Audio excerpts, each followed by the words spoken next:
Assalamualaikum warahmatullahi wabarakatuh. Halo anak-anak, apa kabar? Salam sehat untuk kalian semua. Kembali lagi dengan Pak Rosidin dalam mata pelajaran IPS yang pada kesempatan ini akan membahas tentang kegiatan ekonomi. Untuk lebih jelasnya kalian silahkan simak video berikut ini.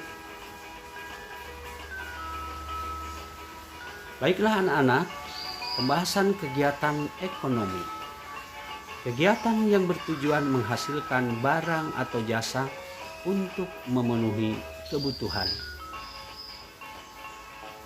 Berikutnya, tujuan pembelajaran. Tujuan pembelajaran pada saat ini yaitu yang pertama, menjelaskan kegiatan ekonomi secara global, dan yang kedua, menjelaskan kegiatan produksi, distribusi, dan konsumsi. Kita masuk kepada pokok pembahasan yang pertama adalah kegiatan produksi. Kegiatan produksi adalah kegiatan menghasilkan barang atau jasa atau menambah nilai guna barang atau jasa. Anak-anak sekalian, ada 3 tujuan produksi. Yang pertama adalah memenuhi kebutuhan umat manusia, dan yang kedua adalah memperoleh keuntungan, dan yang ketiga adalah mempermudah manusia dalam mencapai kemakmuran. Oke anak-anak, perhatikan ada 4 faktor yang mempengaruhi produksi.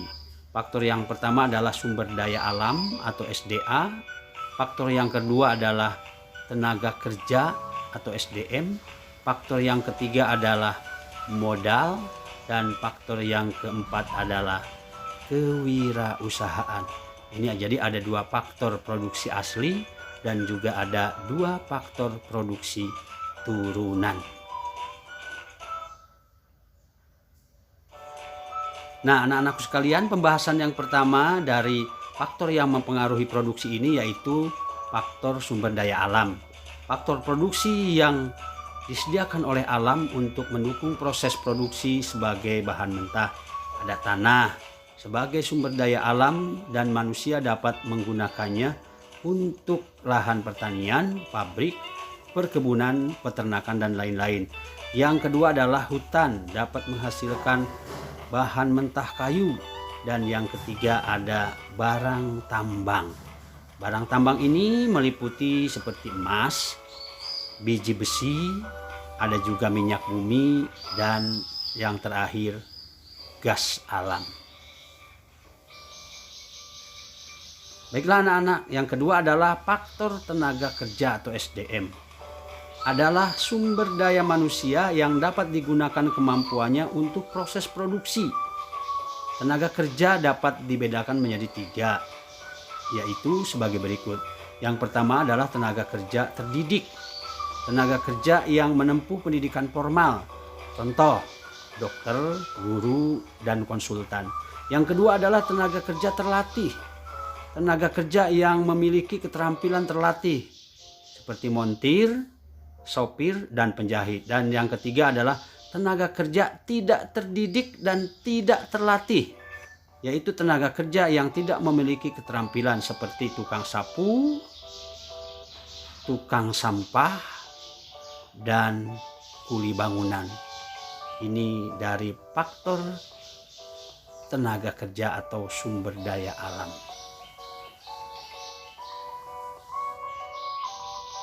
Anak-anakku sekalian, faktor yang terakhir yaitu faktor kewirausahaan. Adalah kemampuan seseorang atau beberapa orang untuk menyalurkan semua faktor produksi agar dapat menghasilkan barang tertentu. Faktor produksi ini merupakan kemampuan menjalankan suatu perusahaan sehingga perusahaan tersebut dapat berjalan secara efisien dan menguntungkan. Ini sudah lengkap 4 macam faktor yang mempengaruhi kegiatan produksi. Nah, pembahasan yang kedua dari kegiatan ekonomi adalah kegiatan distribusi.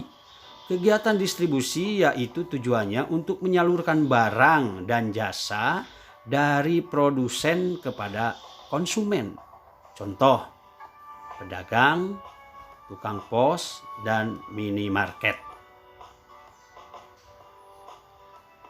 Tujuan distribusi. Tujuan distribusi yang pertama adalah menyalurkan barang dari produsen ke konsumen. Yang kedua, agar hasil produksi lebih berguna bagi masyarakat.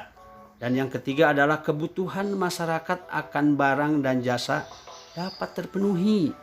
Dan yang terakhir atau yang keempat adalah agar kontinuitas produksi dapat terjamin dengan baik. Oke anak-anakku sekalian, kegiatan distribusi ini dapat dilakukan dengan 3 macam cara. Cara yang pertama adalah distribusi langsung. Cara yang kedua adalah distribusi semi langsung. Dan yang ketiga adalah distribusi tidak langsung. Silahkan kalian simak dari setiap penjelasan di bawahnya. Diperhatikan dan dipahami agar kalian mengerti dari kegiatan distribusi ini. Oke anak-anakku sekalian, pembahasan yang terakhir adalah kegiatan konsumsi. Kegiatan konsumsi adalah kegiatan memakai atau menggunakan atau menghabiskan kegunaan suatu barang. Ini ada faktor-faktor yang mempengaruhi konsumsi ya.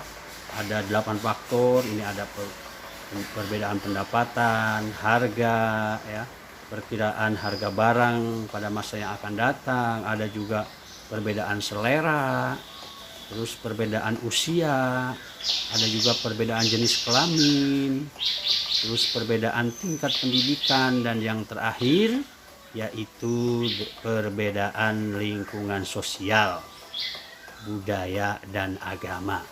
Inilah adalah faktor-faktor yang mempengaruhi konsumsi di masyarakat. Itu mungkin yang bisa Bapak sampaikan. Terima kasih atas perhatiannya.